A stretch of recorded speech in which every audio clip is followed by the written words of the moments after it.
Jadi dua fakta politik ini yang sebenarnya mengkonfirmasi bahwa kehadiran Anies Baswedan dalam pembentukan Ormas Gerakan Rakyat itu dinilai sebagai langkah menyusun batu bata politik persiapan Anies menuju pertarungan politik di 4,5 tahun yang akan datang. Bahwa mungkin secara perlahan Gerakan Rakyat ini akan bertransformasi. Dia akan berubah menjadi sebagai sebuah partai politik. Bukankah untuk mendirikan partai politik di negara kita itu sangat gampang sekali? Assalamualaikum warahmatullahi wabarakatuh. Kali ini saya mau bicara tentang kehadiran Anies Baswedan dalam pembentukan Ormas Gerakan Rakyat. Publik membicarakan itu sebagai upaya Anies ancang-ancang alias sedang siap-siap untuk menuju Pilpres 2029. Sekalipun kehadiran Anies dalam Ormas Gerakan Rakyat itu adalah sebatas inspirasi bagi gerakan itu, tapi kan publik melihat dua hal. Pertama, Gerakan Rakyat itu adalah satu ormas yang memang diinisiatifi oleh para relawan dan para pendukung Anies waktu Pilkada Jakarta beberapa waktu yang lalu. Itulah yang kemudian publik tanpa henti mengkonfirmasi bahwa sebenarnya secara perlahan Gerakan Rakyat ini di kemudian hari bukan tidak mungkin akan membesar dan menjadi satu organisasi yang akan menjadi kendaraan Anies untuk berkompetisi di Pilpres di masa-masa yang akan datang, khususnya Pilpres 2029. Dan kita juga tahu bahwa inisiator, tokoh penting, bahkan bisa disebut sebagai ketua dari Gerakan Rakyat ini adalah orang yang selama ini cukup melekat dengan Anies Baswedan, yaitu adalah Syahrin Hamid. Publik tahu siapa Syahrin Hamid yang saya kira sejak lama sudah sangat identik dengan Anies. Jubirnya Anies, tim sukses dan tim pemenangan Anies waktu Pilkada Jakarta ataupun waktu Pilpres 2024 yang lalu. Jadi dua fakta politik ini yang sebenarnya mengkonfirmasi bahwa kehadiran Anies Baswedan dalam pembentukan Ormas Gerakan Rakyat itu dinilai sebagai langkah menyusun batu bata politik persiapan Anies menuju pertarungan politik di 4,5 tahun yang akan datang. Tentu publik tidak salah berbicara tentang kemungkinan Anies akan menjadikan Gerakan Rakyat sebagai kendaraan politiknya. Sekalipun dalam pernyataan-pernyataan terbuka, pengurus Gerakan Rakyat ataupun Anies Baswedan membantah bahwa Gerakan Rakyat ini akan menjelma sebagai sebuah partai politik, akan ditransformasikan sebagai kendaraan Anies untuk maju di 2029.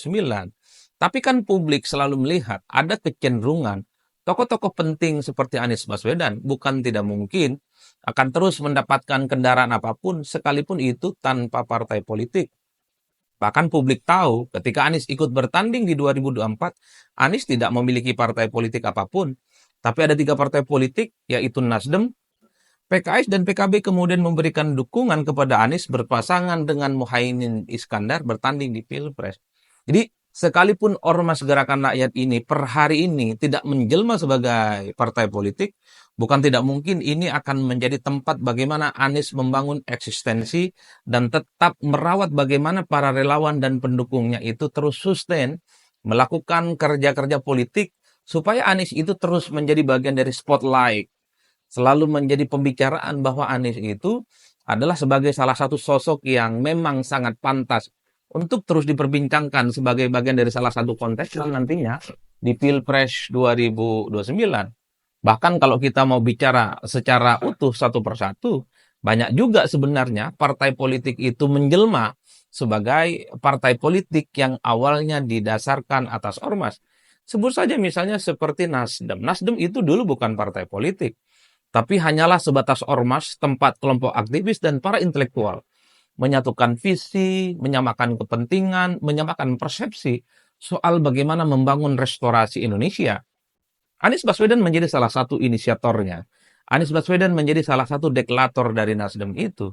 Itulah yang sebenarnya kenapa ketika ada deklarasi Ormas Gerakan Rakyat, publik tanpa henti bicara soal ini adalah upaya Anies sebenarnya menuju jalan panjang pertarungan politik di Pilpres. Karena pada saat bersamaan kalau kita mau jujur sebenarnya, sekalipun Anies kalah Pilpres dari Prabowo Subianto dan Gibran Rakabuming Raka di 2024, tapi kalau kita bicara tentang angka-angka survei, tentu dalam batas dalam paradigma masyarakat secara umum, dalam top of mind masyarakat, Anies itu masih disebut sebagai sosok yang dinilai punya potensi untuk bisa bertanding karena Anies punya bekal, popularitasnya di atas rata-rata mencapai 90% dan per hari ini juga para pendukung-pendukung Anies itu tanpa henti menyuarakan bahwa Anies itu adalah sebagai sosok yang kemudian juga sangat pantas untuk berkompetisi di kemudian hari. Jadi variabel-variabel politik yang semacam inilah kemudian membuat satu keyakinan bahwa Anies sebenarnya secara perlahan telah ingin menunjukkan dirinya sebagai bagian penting pertarungan politik untuk melawan siapapun nantinya. Ini yang saya kira wajar kalau kemudian per hari ini ketika Anies Baswedan hadir dalam deklarasi Ormas Gerakan Rakyat, sekalipun Anies hanya disebut sebagai inspirator, tapi secara prinsip orang juga melihat bagaimana Gerakan Rakyat itu adalah pertemuan pikiran dan gerakan politik, adalah akumulasi dan konsolidasi dari para pendukung, dari tim sukses dan para jubir Anies yang selama ini memang cukup lekat dan sangat identik dengan Anies Baswedan. Jadi tidak mengherankan kalau kemudian sebenarnya Anies tanpa bisa disebut untuk maju di 2009, tapi gestur politiknya, gerakan politiknya yang terus membangun eksistensi selalu dikait-kaitkan dengan bagaimana Anies adalah sosok yang tidak bisa dinafikan dalam kompetisi politik di masa yang akan datang. Bahkan banyak sekali netizen itu yang sebenarnya sudah bisa menebak bahwa mungkin secara perlahan gerakan rakyat ini akan bertransformasi. Dia akan berubah menjadi sebagai sebuah partai politik. Bukankah untuk mendirikan partai politik di negara kita itu sangat gampang sekali? Kalau kita membaca undang-undang partai politik misalnya, tidak terlampau sulit bagi siapapun bahwa partai politik itu adalah sebagai salah satu instrumen demokrasi menyampaikan aspirasi yang salah satunya dibentuk oleh gerakan-gerakan masyarakat seperti gerakan rakyat. Tinggal nanti dibicarakan apakah gerakan rakyat ini serius sebagai bagian dari kendaraan politik Anies. Tapi publik secara umum tentu berharap betul bahwa gerakan rakyat itu nggak ada salahnya berjelma sebagai sebuah partai politik. Itu sah, tidak perlu malu-malu dan tidak perlu ragu-ragu. Toh Anies Baswedan per hari ini setidaknya menurut para pendukungnya adalah sosok yang juga sangat layak untuk diperhitungkan sebagai bagian penting dalam pertarungan pilpres nantinya. Oleh karena itu, ke depan memang akan semakin menarik kalau kita bicara tentang bagaimana konfigurasi pilpres ya. Beberapa waktu yang lalu kita sudah mendengarkan dalam kongres luar biasa Partai Gerindra. Saat itu Gerindra sudah mentahbiskan kembali Prabowo Subianto untuk bertanding yang kedua kalinya di Pilpres 2029. Dan bahkan beberapa waktu yang lalu, dalam penutupan Kongres Partai Demokrat yang ke-6, Prabowo Subianto berkelakar. Orang seperti Gibran Rakebuming Raka, orang seperti AHY, itu adalah sosok yang hari ini kelihatan akrab, tapi bukan tidak mungkin. Di 2029, dua tokoh ini saling bersaing satu sama yang lain. Itu artinya apa? Prabowo Subianto sekalipun sudah mengkonfirmasi bahwa pembicaraan politik di Pilpres 2029 per hari ini sudah menjadi perbincangan di kalangan elit.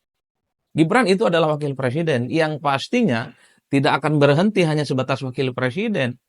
Begitupun dengan AHY. Tentu AHY tidak mungkin hanya berhenti sebatas Menko atau tidak hanya akan berpuas hanya sebatas ketua umum Partai Demokrat. Jalan panjang pertarungan di Pilpres itulah yang per hari ini juga sangat mengemuka ketika Anies Baswedan juga hadir dalam deklarasi pembentukan Ormas Gerakan Rakyat. Mungkin banyak orang mengatakan Belanda masih jauh.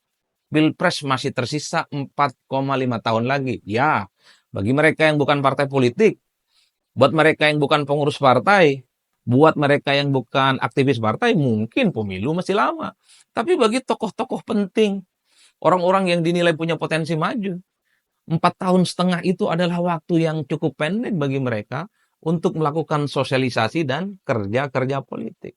Oleh karena itu tidak mengherankan kalau kemudian ketika Anies begitu aktif mengamplifikasi aktivitas-aktivitasnya, roadshow dari satu kampus ke kampus yang lain, baik kampus di dalam ataupun di luar negeri, itu kan sebagai upaya untuk menunjukkan bagaimana eksistensi Anies sebagai sosok yang sangat layak diperhitungkan dalam kompetisi Pilpres, itu akan selalu dirawat oleh Anies Baswedan. Anies beberapa waktu yang lalu juga hadir dalam acara diaspora di luar negeri. Kan pesan politiknya sederhana.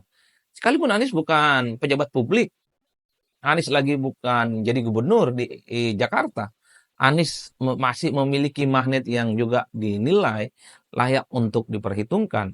Oleh karena itu, deklarasi Ormas Gerakan Rakyat disinyalir oleh publik sebagai bagian bagaimana Anies sebenarnya memperlebar sayap politik pendukungnya untuk melakukan sosialisasi dan kampanye-kampanye yang akan memungkinkan bagaimana Anies ini terus terdistribusi sebagai sosok yang akan selalu diperbincangkan sebagai salah satu calon pemimpin di masa-masa yang akan datang.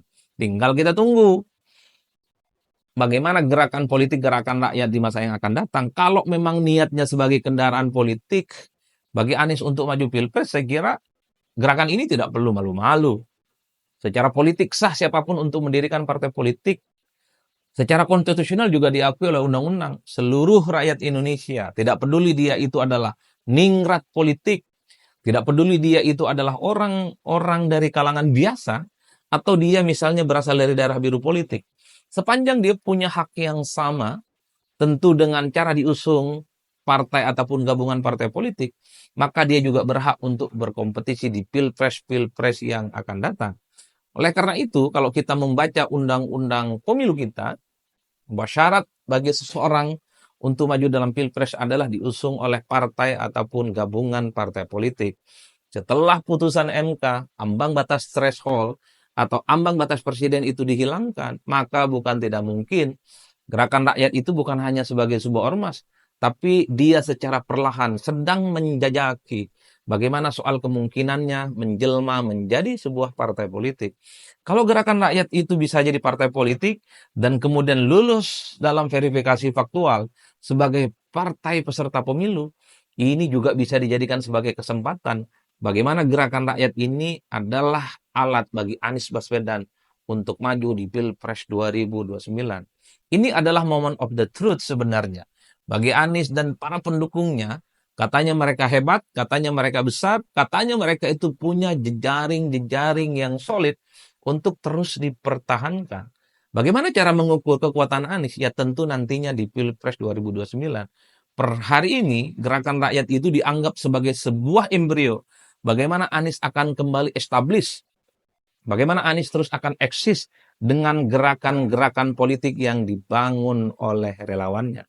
Oleh karena itu, ketimbang selalu mengatakan bahwa pemilu itu curang, pemilu itu diperlakukan tidak adil, maka di 2029 per hari ini itu bisa juga menjadi ladang bagi Anies Baswedan, bagi gerakan rakyat, bagi relawan dan para tim suksesnya untuk mempersiapkan segala-galanya bahwa Anies Baswedan adalah sosok yang memang sangat layak untuk diusung.